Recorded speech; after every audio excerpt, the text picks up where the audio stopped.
എന്താണ് മോനെ ഇതൊക്കെ ഈ കണ്ടില്ലെങ്കിൽ പിന്നെ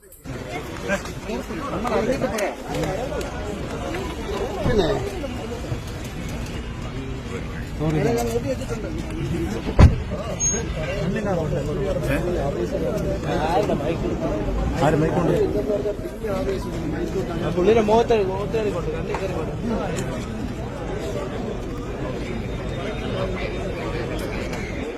നമസ്കാരം. 2017 ജൂലൈ 1 GST നരേന്ദ്രമോദി സർക്കാർ രാജ്യത്ത് നടപ്പിലാക്കുന്നത്. 2016 ഓഗസ്റ്റിൽ ഭരണഘടനയുടെ 101 ഭേദഗതി കേന്ദ്ര സർക്കാരിന് GST ചുമത്താനും ഈടാക്കാനുമുള്ള അധികാരം നൽകി. അതുമായി ബന്ധപ്പെട്ട് ഇന്ന് GSTയുടെ ഒരു ആഘോഷമാണ് ഇന്ന് തിരുവനന്തപുരത്ത് ഉൾപ്പെടെ കേരളത്തിലെ വിവിധ ജില്ലകളിൽ നടന്നത്. GSTയുടെ 8ാം ആഘോഷം, അതായത് 8ാമത് GST ദിനം ആഘോഷമാണ് ഇന്ന് തിരുവനന്തപുരത്ത് നടന്നത്. തിരുവനന്തപുരത്ത് ടാഗോർ തിയേറ്ററിലാണ് GSTയുടെ ആഘോഷം നടന്നത്. ഉൾപ്പെടെ കേന്ദ്ര സർക്കാരിന്റെയും അതോടൊപ്പം തന്നെ GSTയുടെ ഉന്നത ഉദ്യോഗസ്ഥർ ഉൾപ്പെടെ ടാഗോർ തിയേറ്ററിലുണ്ടായിരുന്നു. അതിൻ്റെ ഒരു മുഖ്യാതിഥിയായി കേരള ധനമന്ത്രി KN ബാലഗോപാൽ ഉണ്ടായിരുന്നു. കൂടാതെ വിശിഷ്ട അതിഥിയായി മെഗാസ്റ്റാർ മോഹൻലാൽ തന്നെ ഉണ്ടായിരുന്നു. പറഞ്ഞു വരുന്നത്, ഇതിൽ ഏറ്റവും ഒരു വിവാദമായ ഒരു പ്രശ്നം എന്ന് പറയുന്നത് മാധ്യമ പ്രവർത്തകരുടെ ഒരു കടന്നുകയറ്റം ഉണ്ടാവും. അതായത് ഏതെങ്കിലും ഒരു സൂപ്പർ സ്റ്റാറോ അല്ലെങ്കിൽ ഒരു മന്ത്രിയോ ഒക്കെ വരുമ്പോൾ അവരുടെ ബൈറ്റ് എടുക്കാൻ വേണ്ടി മാധ്യമങ്ങളെല്ലാം കൂടെ ഒരു കൂട്ടത്തോടെ ഒരു തള്ളൽ വരുന്നത് ഉണ്ടാകും കൂട്ടത്തോടെ. അത് വലിയ രീതിയിൽ ഒരു പ്രശ്നങ്ങൾ എല്ലായിടത്തും ഉണ്ടാക്കുന്നുണ്ട്.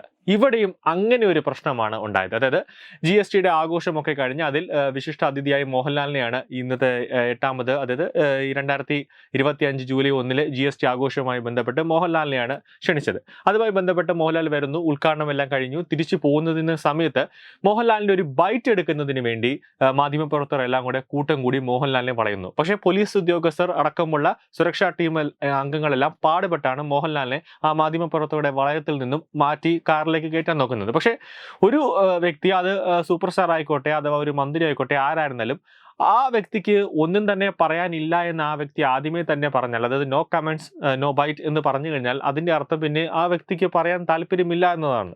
പിന്നെ കൂടുതലായിട്ട് അതിനെ ആ വ്യക്തിയെ പ്രൊവോക്ക് ചെയ്യുന്ന രീതിയിലേക്ക്, അല്ലെങ്കിൽ ആ വ്യക്തിയെ ദേഷ്യം പിടിപ്പിക്കുന്ന രീതിയിലേക്ക് മൈക്കുകൾ കൊണ്ട് അവർക്ക് നടക്കാൻ ബുദ്ധിമുട്ടുണ്ടാകുന്ന രീതിയിൽ അവരുടെ മുഖത്തേക്ക് കഴുത്തിലേക്ക് കൊണ്ടുവയ്ക്കുന്നത് വലിയ രീതിയിൽ ഒരു പ്രശ്നമാണ്.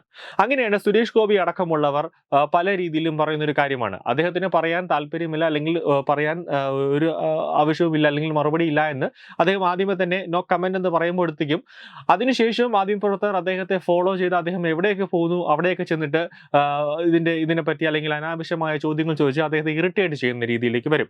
ഇവിടെയും ഈ GST കൗൺസിലിന്റെ, അതായത് GSTയുടെ ആഘോഷവുമായി ബന്ധപ്പെട്ട് ഇന്ന് ടാഗോർ തിയേറ്ററിൽ നടന്ന സംഭവത്തിലും ഇതേ സംഭവമാണ് നടന്നത്. അങ്ങനെ ഒരു 24 ന്യൂസ് മാധ്യമ പ്രവർത്തകർ അവർക്ക് ഇന്നത്തെ കാലത്ത് ഈ മാധ്യമ സ്ഥാപനങ്ങൾ എന്ന് പറഞ്ഞാൽ ഏറ്റവും കൂടുതൽ അവർക്ക് ഒരു നിഷ്പക്ഷമായ മാധ്യമ പ്രവർത്തനം എന്നൊക്കെ പറയുന്നുണ്ടെങ്കിലും അവർക്ക് ഫസ്റ്റ് ഓൺ ചാനൽ അല്ലെങ്കിൽ ഫസ്റ്റ് ഓൺ അവരുടെ ലോഗോ വെച്ച് അവരുടെ സ്ഥാപനത്തിന്റെ പേര് വെച്ച് ഏറ്റവും ഒരു മത്സരമാണ്. അപ്പോൾ എന്തെങ്കിലുമൊക്കെ വാർത്ത പെട്ടെന്ന് കിട്ടുന്ന രീതിയിൽ മോഹൻലാലിന്റെ വായിൽ നിന്നും ഒരു തുമ്പ് കിട്ടിയാൽ തന്നെ ബാക്കി അതിൽ കുറച്ച് മസാലയൊക്കെ ചേർത്ത് എന്തെങ്കിലുമൊക്കെ ചേർത്തുകൊണ്ട് എയറിലേക്ക് ചെയ്യാം എന്നൊരു രീതിയിലേക്കാണ് മാധ്യമ പ്രവർത്തകർ അടക്കം എത്തുന്നത്. അതുകൊണ്ട് തന്നെ മോഹൻലാലിന്റെ വായിൽ നിന്നും എന്തെങ്കിലും ഒരെണ്ണം കേൾക്കാൻ വേണ്ടി, അതായത് ഇപ്പം അതിനുവേണ്ടിയാണ് ഈ മാധ്യമ പ്രവർത്തകർ തന്നെ തിരക്കൂട്ടിയത്. ഇപ്പോൾ തന്നെ മോഹൻലാലിന്റെ മകൾ വിസ്മയ ഇപ്പോൾ ഒരു സിനിമയിൽ പുതിയതായിട്ട് അഭിനയിക്കുന്നുണ്ട്. അതായത് ആന്റണി പെരുമ്പാവൂർ പ്രൊഡക്ഷന്റെ 36ാമത്തെ ചിത്രത്തിലാണ് വിസ്മയ അഭിനയിക്കുന്നത്. അപ്പോൾ അതുമായി ബന്ധപ്പെട്ട എന്തെങ്കിലും ഒരു കാരണമോ അല്ലെങ്കിൽ അതുമായി ബന്ധപ്പെട്ടൊരു ബൈറ്റോ, അല്ലെങ്കിൽ സംസ്ഥാന സർക്കാരിന്റെ നമ്മുടെ ഖജനാവ് കാലിയായിട്ട് നിൽക്കുന്നു അതുമായി ബന്ധപ്പെട്ടോ, അല്ലെങ്കിൽ GSTയുമായി ബന്ധപ്പെട്ടോ എന്തെങ്കിലുമൊക്കെ ഒരു ബൈറ്റിനായിരിക്കും മാധ്യമപ്രവർത്തകർ ഒരു വലിയ രീതിയിൽ മോഹൻലാലിനെ ഒരു ബൈറ്റ് എടുക്കാനായിട്ട് പോയത്. പക്ഷെ അദ്ദേഹം വേണ്ട എന്ന് പറഞ്ഞപ്പോഴും വീണ്ടും അവിടെ കടന്നുകൂടിയപ്പോൾ 24 ന്യൂസിന്റെ മൈക്ക്, ആ റിപ്പോർട്ടറുടെ മൈക്ക് കൊണ്ട് നേരെ മോഹൻലാലിന്റെ കണ്ണ് ഇവിടെ ഈ ഭാഗത്ത് കൊണ്ട് മുറിയുന്ന ഒരു സാഹചര്യം ഉണ്ടായിരുന്നു. വലിയ രീതിയിൽ അദ്ദേഹത്തിന് ഒരു ദേഷ്യം അല്ലെങ്കിൽ ആ സമയത്ത് ഒരു ഇറിറ്റേഷൻ ഉണ്ടാവുന്ന തരത്തിലേക്ക് വന്നുവെങ്കിലും അദ്ദേഹം ഒരു സംയമനം ആ സമയത്ത് പാലിക്കുന്നു. അദ്ദേഹം ആ സമയത്ത് ഒരു പൊളൈറ്റ് ആയിട്ട് തന്നെ മോനെ ഇത് എന്താണ് ചെയ്ത് ഇങ്ങനെ ചെയ്യാൻ പാടില്ല എന്ന രീതിയിലേക്ക് കാര്യങ്ങൾ എത്തുന്നു.